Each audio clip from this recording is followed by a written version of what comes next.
Welcome to Super Talk Outdoors from right here in the Foundation Studio on Biloxi's Back Bay. I want to welcome you to this fun celebration of outdoors in Mississippi. We're going to celebrate here every single Monday at lunchtime the incredible outdoors of the state of Mississippi. Listen, we want to thank you for joining us on the powerful Super Talk Mississippi Radio Network or on Super Talk TV at C Spire TV.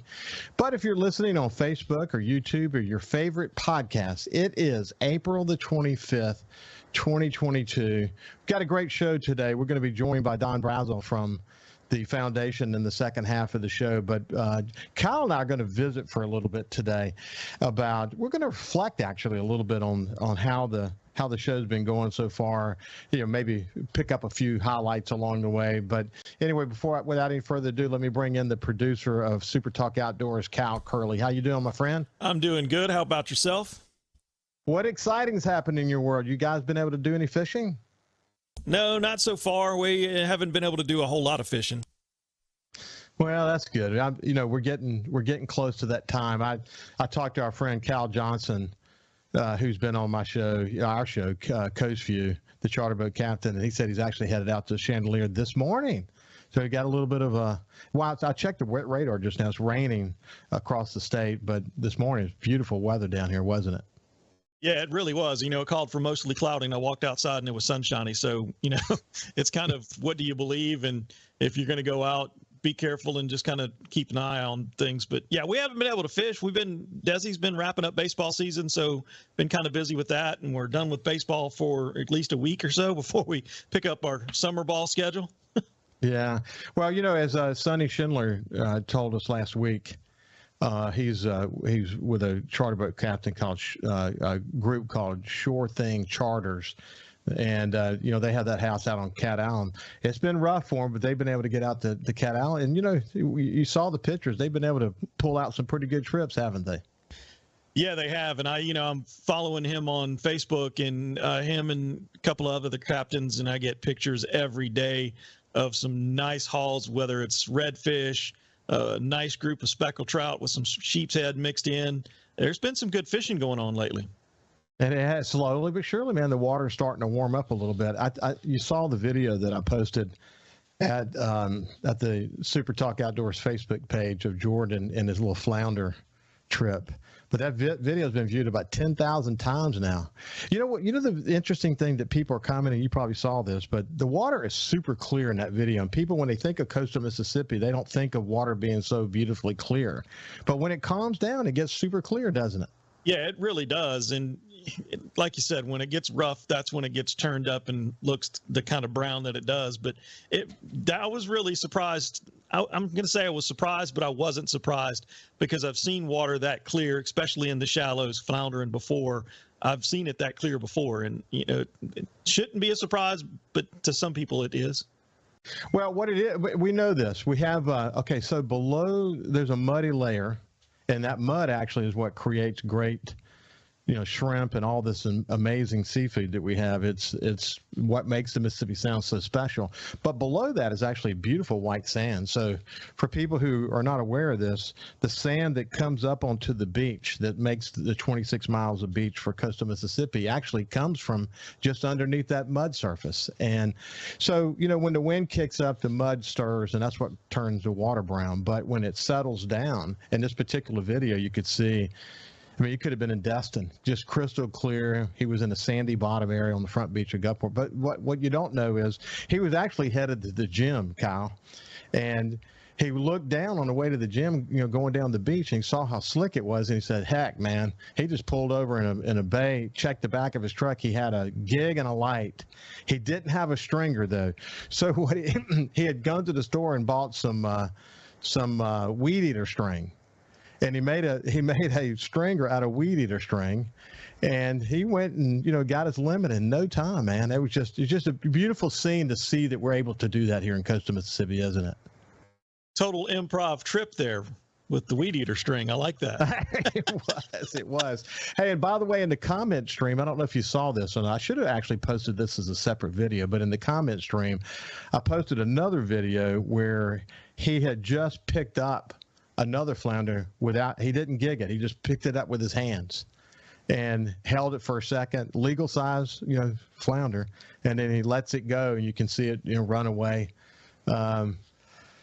And then it started to blow. It blew for 5 straight days. It's been incredibly windy, hasn't it? Yeah, it has. I'm kind of over the whole wind thing. Me too, man. Me too. Hey, look, I look back on the time you and I've had on SuperTalk Outdoors. It's been it's amazing, first of all, how fast time has flown by. We started in last October. That first show with Brad Ferris and Jimmy Primos, I thought that was a great way to get started. Those guys were the Primos Hunting Group. They have that TV show that's been running so successfully for so many years. It's been fun for you to learn about these incredible people who represent us all over the world, hasn't it? I didn't honestly know how to word this, that so much that I know of the outdoors as far as the national brands, because I never really was that outdoorsy type. I mean, I went fishing, I never went hunting, but I didn't know how much of that actually originated here in Mississippi. Isn't it something? Will Primos and what he did for game calls, and then ultimately back when video was just coming on strong.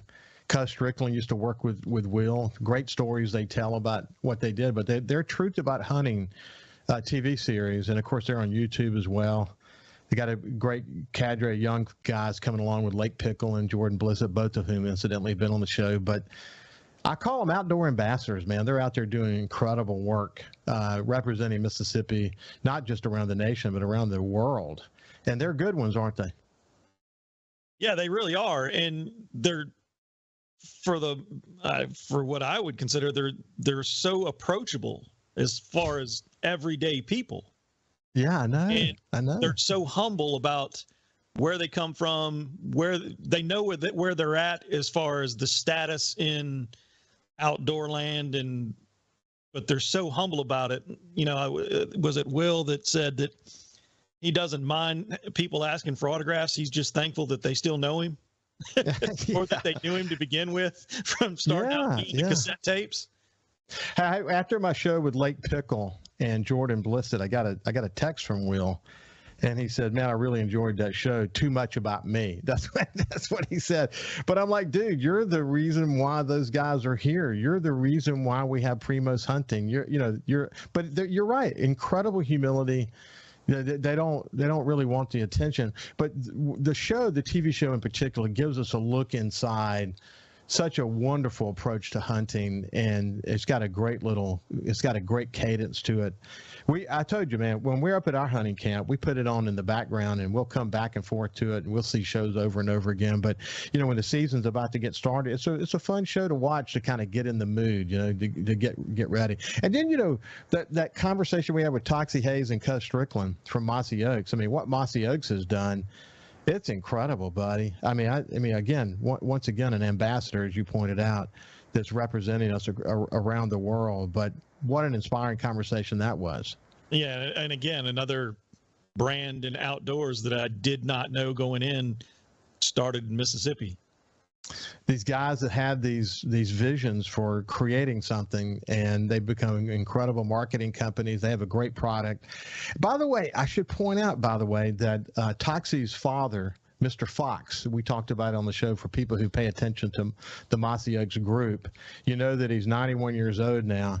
He and Toxie and his 2 grandsons killed a turkey recently. 75 seasons in a row. 75 seasons in a row.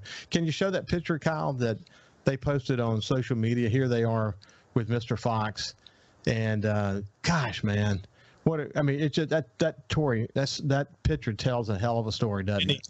He's 91. 91 years old. 75 turkey seasons in a row. Man, oh man,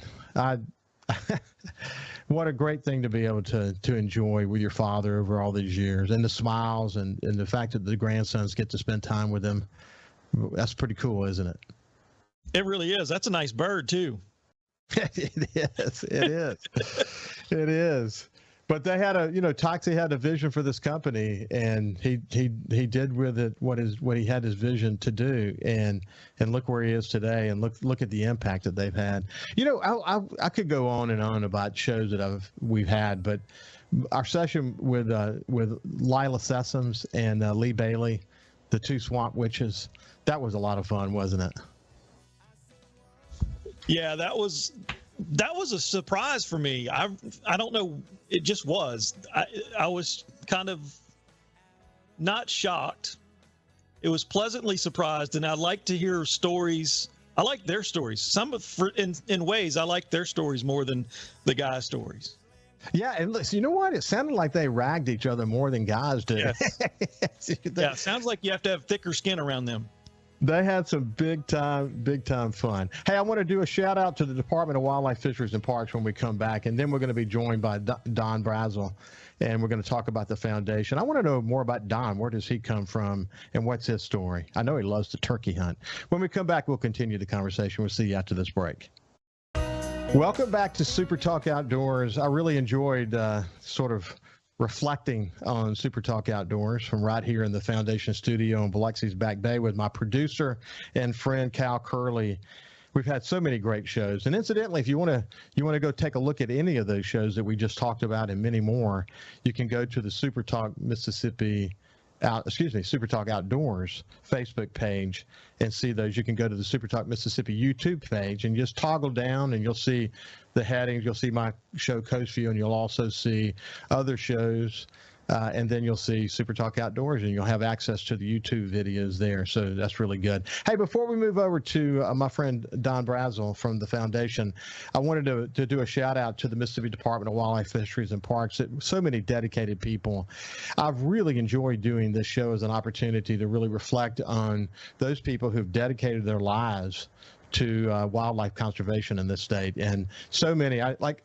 Again, you can't name them all, but some that stick out to me.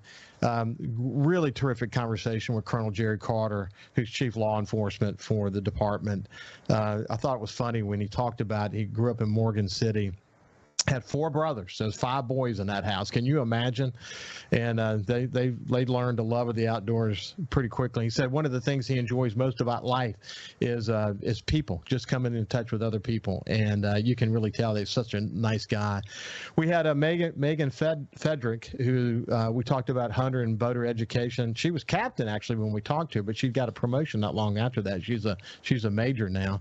John Grucci, man, if you don't know John Grucci or the private lands program for the Department of Wildlife, Fisheries, and Parks, you really ought to. Last week we had a great conversation. He's been on a couple of times.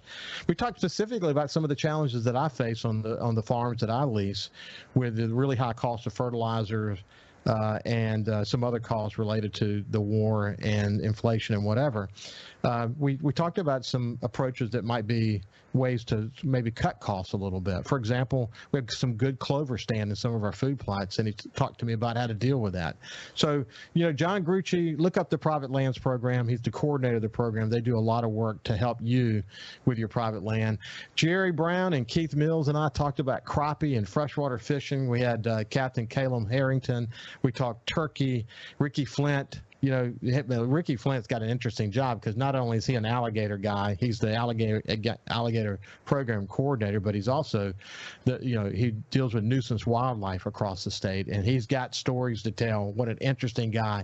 And again, another one that really stands out is Waldo Cleland. I mean, think about this, man. If you think about the program that he's put in place around archery in this state, just shy of 80,000 kids involved in the program. When you look at the number of kids involved in archery in this state, on a per capita basis, we've got actually more kids involved in youth archery than any other extracurricular sport in the state of Mississippi. Think about that for a minute. I mean, that's kind of the silent success that's over here to the side, introducing kids to the outdoors and safety in the outdoors in ways that would have never been there before Waldo really inspired that program to become what it is today. But man, I could go on and on. I appreciate you listening and paying attention, but if you missed those shows, you can go to the YouTube page or to SuperTalk Outdoors. Now let's move over to my friend Don Brazel, who's the executive director for the foundation. Someone I look forward to visiting with and getting to know better. How you doing, Don? I'm great. How about you, Ricky? I'm good. Well, you see us reflecting a little bit on SuperTalk Outdoors so far since we sort of changed the format a bit. It's been a fun journey for us, hasn't it? Absolutely. It's one of those things that I at one point thought, if this ever passes, this will be the most important legislation that we will ever pass in our state. Yeah, the Outdoor Stewardship Trust Fund and the work that the foundation did, the so many. I mentioned the other day why there were hundreds and hundreds of people that were working hard on that bill. There was this core group that was really focused, several members from your board, you and a few others working so hard to make sure that we educate people. And right, it's a huge initiative, and I think a great accomplishment. I appreciate the foundation kind of leading the charge on that. The work that Chris Gertz in particular did, a member of your executive committee. I've done business in multiple states. I've had responsibilities for newspapers in multiple states, and I've never met anybody like Chris Gertz before. He's a force to be reckoned with because you know what, man, his heart was in the right place on this bill, and it took a lot of organizing, and he was a good team leader on that, wasn't he? Yes, and I will say this about Chris: you always want him on your side. I wouldn't want to work against him, that's for sure. Hey, listen, let's just take a step back for a bit. You grew up in Amory. Has a love of the outdoors always been part of your life? You know, I was very fortunate to have a father that's all he loved. He loved hunting and fishing, and he devoted his second career to it, I guess you'd say, is making it his hobby. But I had the fortunate opportunity to be able to go hunt and fish all the time. So, you know, at one point my mom even said, you know, at one point I was a little bit worried about you getting out of high school, because she said you coon hunted at night, you never studied. Well, I also have to give some credit to several people, but Bobby Wilson was a wildlife biologist up in the northeast part of the state, and he would take me with him. I can go back as far as the releasing of beaver, alligator, doing deer research for Mississippi State University. Bobby took me to my first coon hunt, competition coon hunt. So I look back at how my life was actually created towards this profession. And, when I first went to Etowah Community College, I thought, man, I don't know if I can do this or not. I started looking at all the organic chemistry and the calculus, and I was real worried about it. But I made it through Etowah in the forestry program, took a summer job in a garment factory, and that convinced me real quick that I did want to go and finish the profession that I was looking for. And all I ever wanted to do was be a wildlife biologist. And you did. I did. You accomplished that dream, and you went to work for the Mississippi Department of Wildlife, Fisheries, and Parks, which is, it's a great, we'll come to it, but the connection between what you did there and now what you do with the foundation, leading a foundation that's principally focused on funding so much of, helping to fill the gaps for the department. But how long did you do that? I actually worked with the agency through different positions. I think I started in 1992 as wildlife biologist, and I had a great job in creating Mahana, Twin Oaks, and Lake George wildlife management areas, and those were purchased by the Corps of Engineers and were used for mitigation for the Tenton Waterway and the Yazoo Backwater Project. So I got a good taste of the Delta right out of school, and learned and met a lot of really great people. So I moved on up through the chain as waterfowl biologist, and also as assistant chief of the Wildlife Bureau.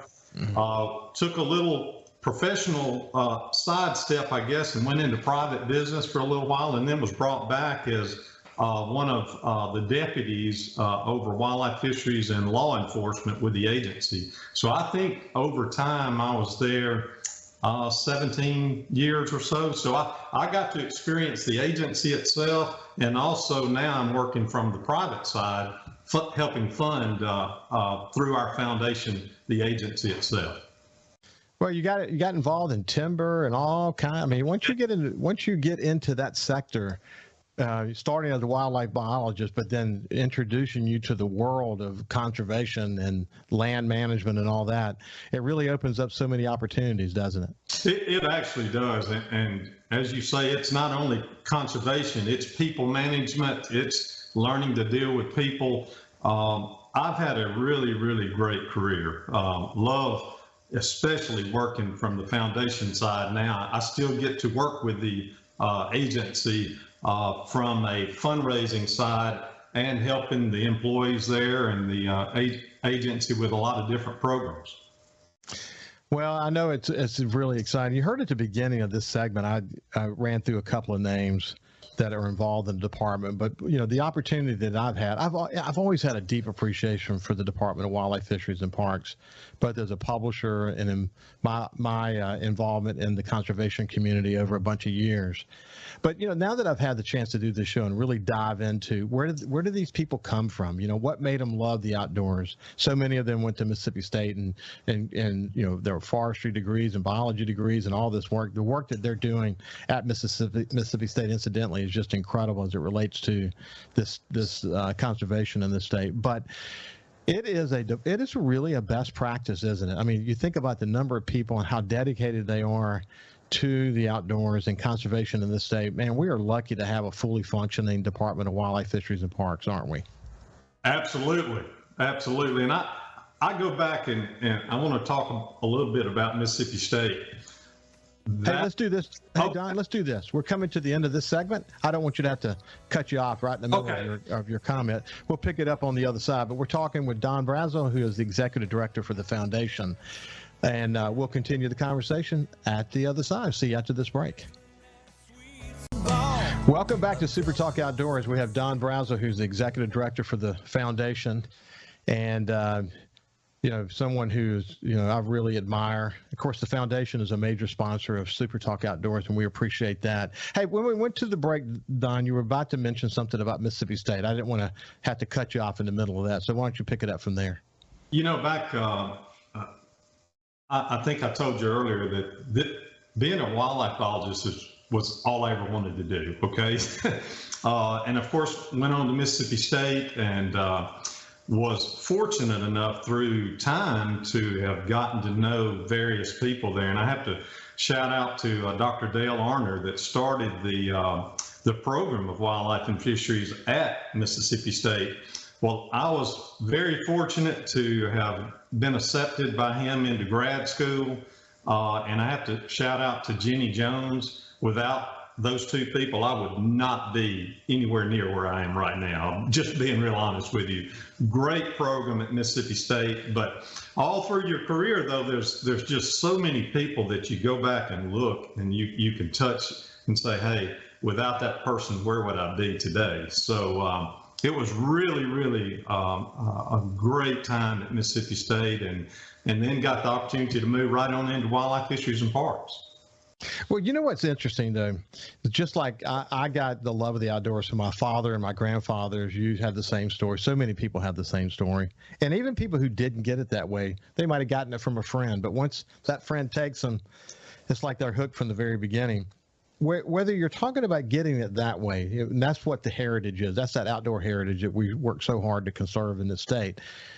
If you look into the conservation community, whether it be the biologists or land managers or forestry guys or whatever, there is a lot of inspiration. There are mentors everywhere. They're wanting to bring more people into their profession, or at least inspire people to respect what it is they do. And they do such a great job at it. So you mentioning a couple of people from Mississippi State who inspired you, I'm not surprised to hear that, because the conservation community is absolutely full of people that want to inspire people to be engaged, isn't it? There is, and I'll give you another story. I think I heard you earlier talking about Will Primos and Jimmy. I have 4 children, and my youngest son is 16. He likes the outdoors, but he's not as much of a hunter. However, he and I have found something new, and Mr. Jimmy Primos developed the range in Gluckstadt.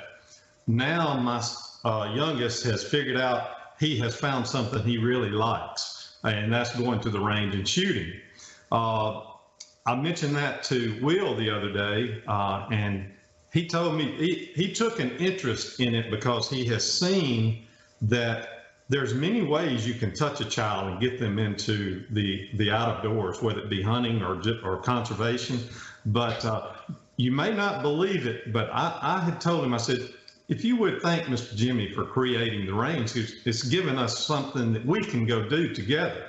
And he believe it or not, Will even called me 3 days later after that conversation, telling me about a book that my son needs to read to learn to promote what he likes and move further into hunting and conservation.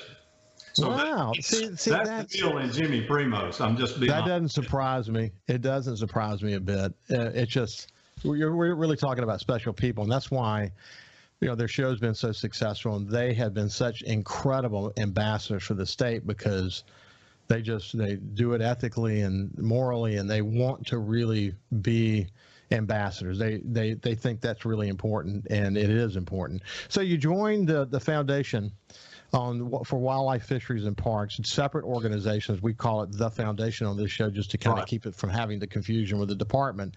As CEO in September of 2017, and then you've not looked back, have you?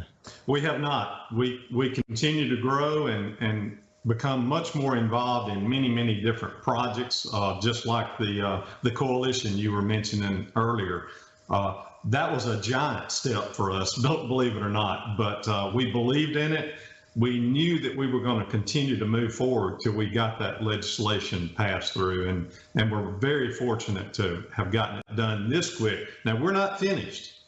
We still have other parts of it that we want to add to, I guess you would say.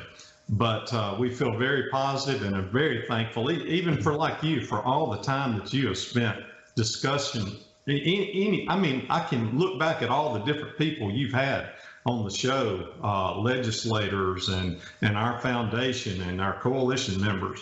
But it's been really good, and we're very thankful for all the people involved.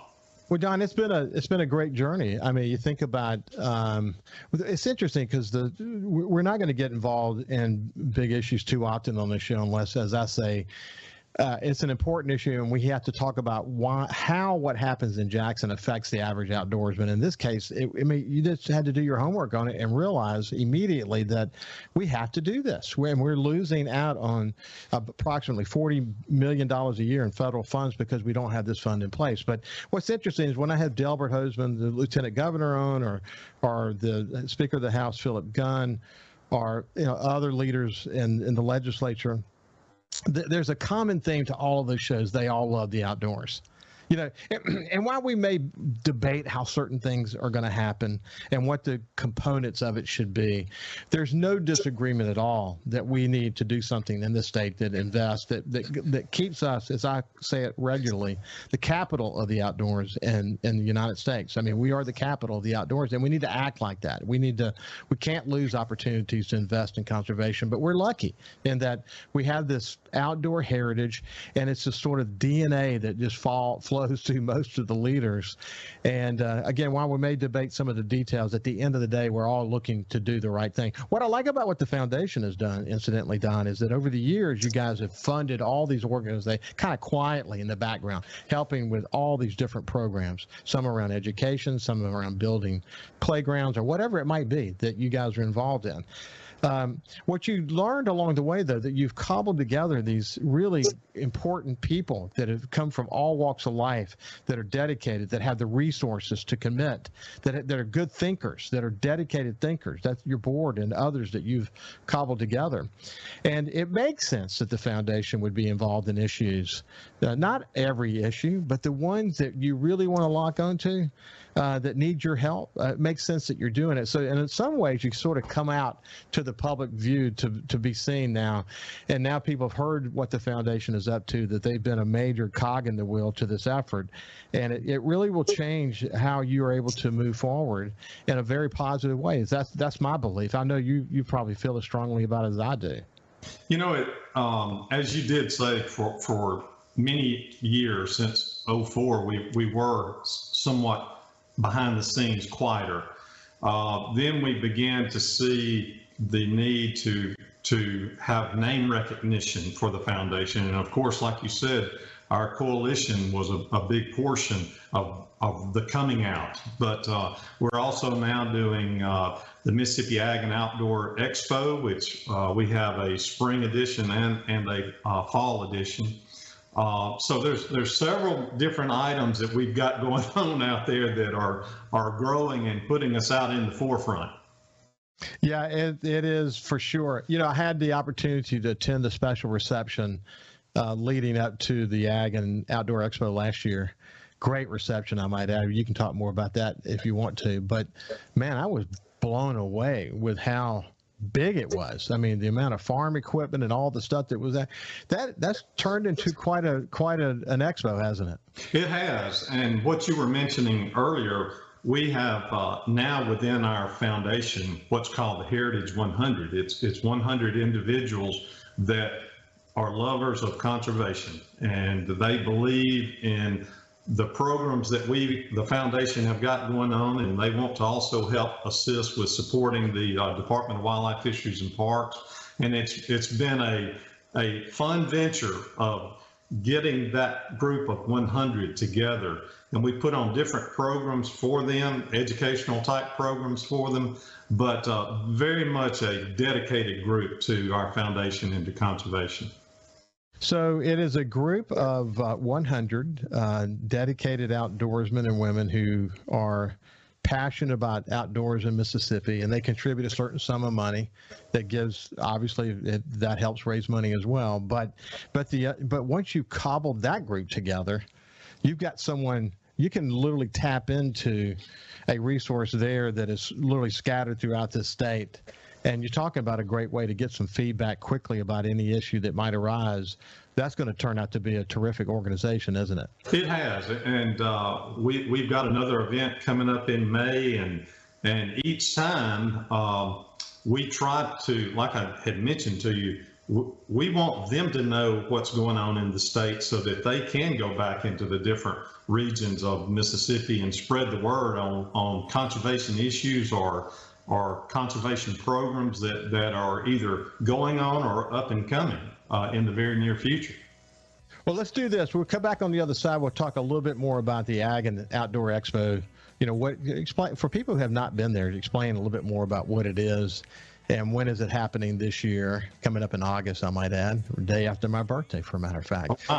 Anyway, when we come back with Don Brazel on the other side, we'll continue the conversation. See you after this break. Welcome back to Super Talk Outdoors. I have my friend Don Brazel, who is the CEO for the foundation, a major sponsor of Super Talk Outdoors. They're doing incredible work in this state. But by the way, you're listening to that song, One Mississippi, the theme song for Super Outdoors, which is now the state song for the state of Mississippi. One Mississippi. See, man, look, when you're in the outdoors, I don't care what your politics are. When you're in the outdoors, everything, you can wipe it all away. And that's the one time that we are one in Mississippi. I just think it's the perfect song for Super Talk Outdoors. But now it's the state song. I'm proud for our legislature, our governor, and I'm really happy for Steve. I think we've turned a corner. The old song was not representative of the state any longer at all. It needed to be changed. Steve's song is incredible. In fact, I need to have him back on the show soon and talk to him a little bit more, say we can do a public congratulations to him. Anyway, coming back to Don, we're going to continue the conversation as it relates to the Ag and Outdoor Expo, but I wanted to mention this.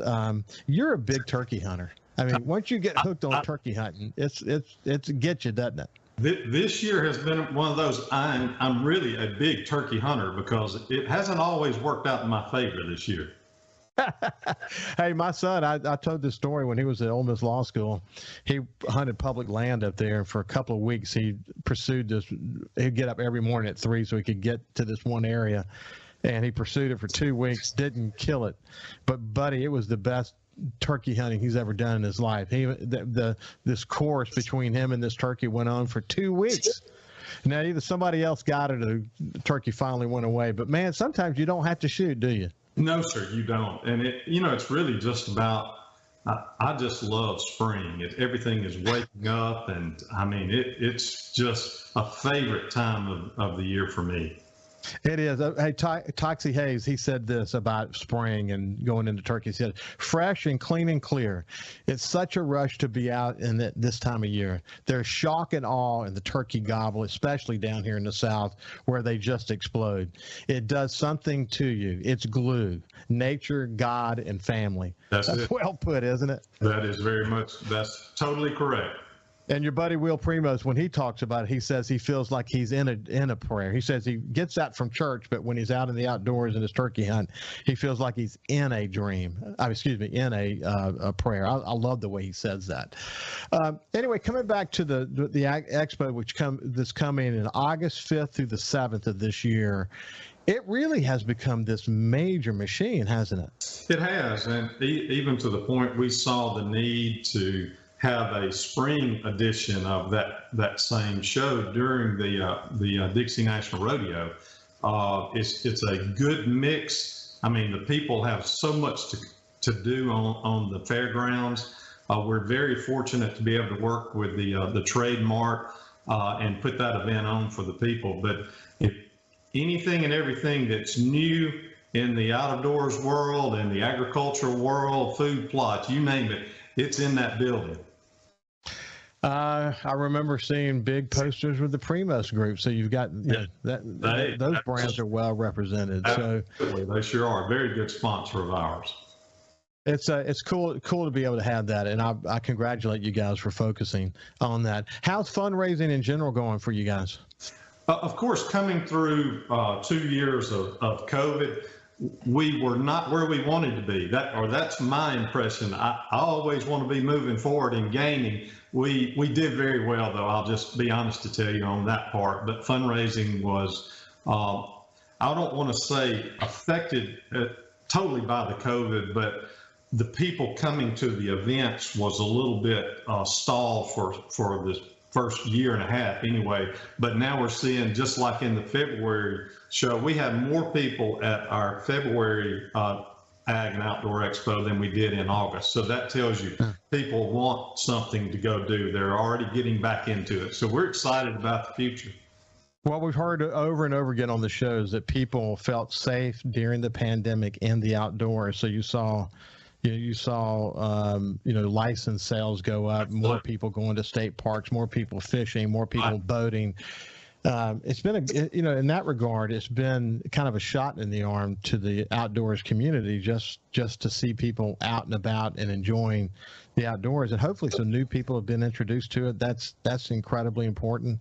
And as this time goes on, hopefully we'll continue to see numbers improve, because I know that over the years we've been concerned. Now, turkey hunting is an area where we continue to see more interest, and that's not necessarily good for you if you're a regular turkey hunter, because you got we've got new rules actually, because so many people coming in from out of state.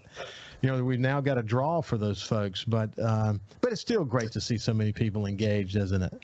It really is. One side of me says, no, y'all stay home, because I want them for myself. But the other side is excited to see a lot of young people getting into it.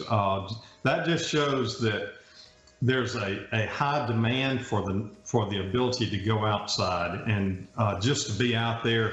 And, I always say, if I can ever let you hear that turkey gobble once, it's going to mess you up for life. I definitely have had the opportunity to feel that.